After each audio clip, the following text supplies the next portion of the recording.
Guys, এসএসসির 26,000 চাকরি যাওয়ার মাঝেই গুরুতর অভিযোগ, ফুঁসে উঠলেন বিচারপতি, ফের বাতিল হলো নিয়োগ।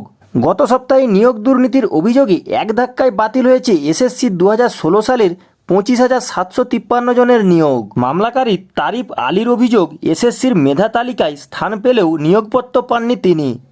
একই মেধা তালিকায় 52.33 নম্বর পেয়েও চাকরি করছেন প্রার্থী। যোগ্য প্রার্থীকে বঞ্চিত রেখে নিয়োগ দেওয়া হয়েছে অযোগ্য প্রার্থীকে। এবারেও সেই একই অভিযোগ সামনে। তো গাইস, আপনাদেরকে অনুরোধ রইল পুরো ভিডিওটি দেখার জন্য। আর গাইস, আপনাদের মনে যদি কোনো ডাউট থেকে থাকে, আমি সন্দীপ রয়েছি, আপনাদেরকে পুরো বুঝিয়ে দেব।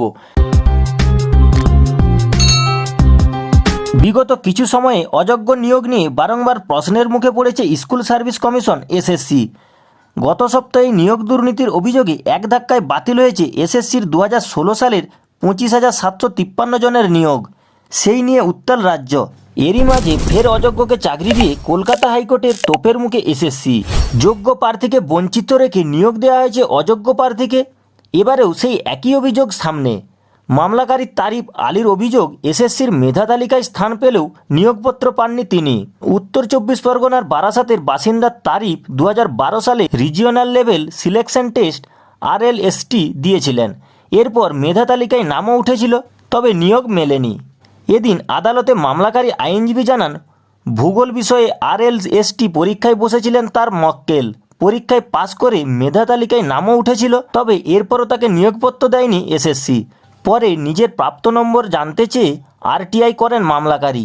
এসএসসি জানায়, পরীক্ষায় তার প্রাপ্ত নম্বর 52, তবে সেখানে একাডেমিক স্কোরের জন্য নির্ধারিত নম্বরের চেয়ে তাকে 2 নম্বর কম দেওয়া হয় বলে অভিযোগ।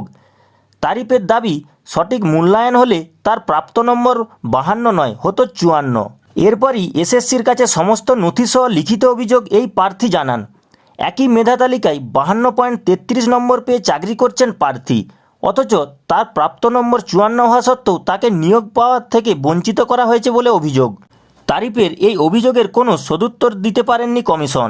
এদিন কলকাতা হাইকোর্টের বিচারপতি বিশ্বজিৎ বসুর এজলাসে মামলা উঠলে অভিযোগ শুনে ক্ষোভ প্রকাশ করেন বিচারপতি।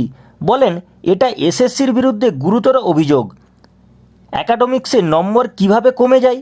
একজন যোগ্য প্রার্থীকে বঞ্চিত করে কেন অযোগ্যকে নিয়োগ? পাল্টা এসএসসির আইনজীবী জানান, বিষয়টি খতিয়ে দেখার জন্য সময়ের প্রয়োজন। বিচারপতি বসুর নির্দেশ, মামলাকারীর অভিযোগ গুরুত্ব সহকারে বিবেচনা করে স্কুল সার্ভিস কমিশনকে হলফনামা জমা দিতে হবে। জুনের দ্বিতীয় সপ্তাহে মামলার পরবর্তী শুনানির দিন ধার্য করা হয়েছে। তো গাইস, এই ছিল আজকের ভিডিওটি আশা করি আপনারা বুঝতে পেরেছেন। তো গাইস, ভিডিওটি যদি ভালো লেগে থাকে ছোট্ট একটি লাইক করে দেবেন। আর গাইস, এরকমই নিত্য নতুন আপডেট সবার আগে পাওয়ার জন্য চ্যানেলটি সাবস্ক্রাইব করে রাখবেন। তো ভিডিওটি শেষ পর্যন্ত দেখার জন্য আপনাদেরকে অসংখ্য ধন্যবাদ।